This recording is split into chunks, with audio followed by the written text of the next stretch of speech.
You have a very fine fortress, my lord. I'm glad you think so. You don't? To be honest, I'd much prefer to go back to Kottenberg. Life in a fortress isn't ideal for a man with my experience. And with your fortune. That gets worryingly smaller every day, Lord Trotsnall. Hardly surprising if you're putting up the Margrave here.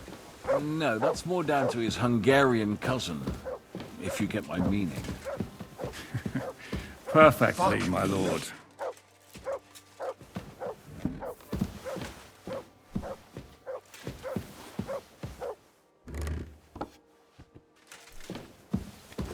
My apologies, but we've already eaten, and I wasn't expecting more guests.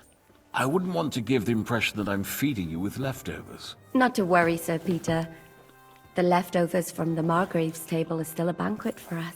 For me, at least. But I'm just a village girl. I wouldn't have thought it, good wife. Ah, you would, sir. But don't concern yourself. I don't mind it. The last few weeks we've been sharing dry bread and stewed peas with a horde of dirty warriors. I seriously doubt that the fare you offer could offend us. I understand. Undoubtedly, you've been through a lot. And we've a lot more to face. Eat whatever takes your fancy, my friends.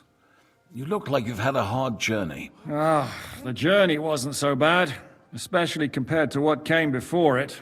Where are you coming from, anyway? From Trusky. That's Sir Otto von Burgo's domain. What were you doing there, pray tell? We were in a castle cellar, talking to an old acquaintance. My God, how did that happen? Simple. I'm in the service of Lord Sokol of Lamberg, same as Dry Devil, and I had a job to do around Trusky, if you get my meaning. Absolutely. But it wasn't much of a success, was it? Actually, it was pretty much. We even took a castle. Well, more like a small stronghold. And we nearly got von Berghoff, too. And what prevented you from completing that righteous deed? Actually, it's a little bit my fault. What are you saying, boy? Me and my lords were sent to negotiate an alliance with von Berghoff. But that snake was using us the whole time to do his dirty work. He pretended he was willing to cross over to the side of Wenceslas. But instead, he sent us to fight against the king's allies. And if that wasn't enough, von Orlitz and the Prague militia joined with him. But why would the Praguers send forces to Trusky? But they didn't, sir. They weren't sent to Trusky, but here. They just stopped off to visit von Berghoff because he was in a tight situation, and they took him along with them. Here? To my fortress? Christ almighty. Not just here, but everywhere where King Wenceslas still has supporters. And that's also one of the reasons why we're here. We came to warn you. It seems Sigismund's run out of patience. He's going to break the truce and finish off the rebellion while he still has time. So he's convened all his followers in Kuttenberg with von Berghoff and von Orlitz in the lead.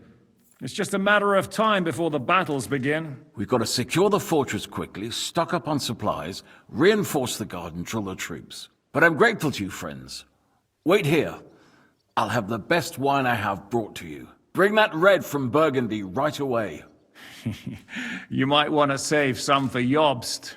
I'll gladly risk his displeasure for this occasion. It seems we both have the same opinion of Jobst, eh? Well, that is, I wouldn't dream of disrespecting the Margrave. Where do you know him from? I don't really know him as such. We merely know each other due to my original trade. Yes, I've heard of you. They say you used to be, well... Yes, a bandit. It's no secret, sir. King Wenceslas even put a price on my head once. And Catherine here, she... I'm sure that's of no interest to the noble gentleman. And anyway, if anyone knows Jobst well, it's Henry here. You two are quite on friendly terms, aren't you? Well, we only met once, in fact. When he came to see Lord Hanush in Rattay. Anyway, we're straying a little from the point.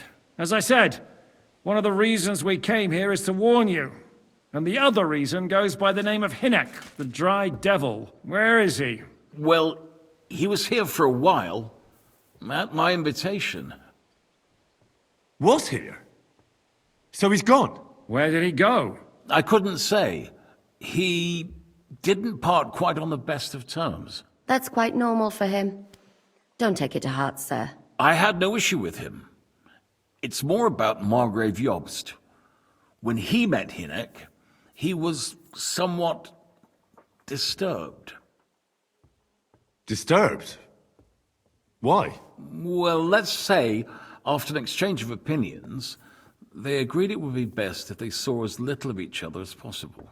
I'm sure if you're interested in the details, the Margrave will explain it to you himself. I'd be very surprised. What was Dry Devil doing here, anyway? Waging war, if you can call it that. He ambushed 3 of Sigismund's supply caravans and a troop of Cumans in these parts alone. It made me a little nervous. If anyone found out he was hiding out here, in the end, it was Jobst himself who sorted it out. He told Hinek he had to stop because he was interfering with his plans. Why is Jobst taking such risks? He almost put himself in Sigismund's reach. What for?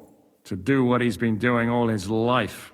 Scheming. One could put it that way. He's seeking allies amongst the undecided lords, and winning over to our side some of the ones who've sided with Sigismund so far. He wants to make deals with turncoats?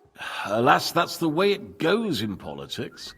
The majority lean towards the side where they expect the least problems. Just between us, I'm not too pleased myself about Jobst's strategy, and I'm the last one who'd wish for violence. What do you think about all of this, sir? Sigismund, Wenceslas, Jobst? What kind of question is that? Do you doubt my loyalty to our king? No, that's not how I meant it. Henry here sometimes forgets to weigh his words, sir. That's all right. To be frank, we all know that King Wenceslas isn't the great man his father Charles was. But that is the way of the world. History is full of kings who didn't know how to wear the crown. The blood running in their veins is more important than what's in their heads. He's not a capable ruler. What of it? In my opinion, kingship is above all a guarantee of divine peace. A sovereign's greatest asset is his legitimacy. But what if the sovereign is truly bad? If he's mad, say? I'll put it this way. Nobody lives forever, lad. Least of all bad kings. Isn't that right, sir? So, what about us? What do we do now? The Margrave will certainly want to talk to you, but the earliest he'll be back at the fortress will be tomorrow. I hope until then, you won't refuse my offer of a bed for the night. Just an offer. So you'd let us leave if we wanted to? Well, the Margrave did ask me to look after you until he returns, for the sake of security. Whose security? Good question. Yours, I expect. So be it. I couldn't take another step anyway. Sir, there's still one more thing we came for. Lord von Bergov is holding my lord, Sir Hans Capon of Perkstein, hostage. And we also have to warn Jobst's ally, John of Liechtenstein. Do you know anything about those two? Sorry, I don't. I didn't even know von Bergau had come here until you told me. And I've heard nothing about Lord Liechtenstein. Which is actually good news. If he'd been caught and executed, the word would be all over the region. So there's a strong hope he's alive. Thank you for the warm welcome, Lord Pisek. It's the least I could do, lad. My fortress is open to all the king's supporters, even if that does make it a bit crammed. I suppose I ought to get to bed. Where can I sleep, sir? I had some chambers prepared for all of you. Yours is right here in the palace. Cross that corridor and go up the stairs. You can't miss it. There's a garland above the door. But first, eat your fill. All of you. And maybe Maybe you'd like to bathe before going to bed. I told my servant Susanna to prepare baths for you. The baths are in the little house in the courtyard, right next to the well. I feel quite hungry.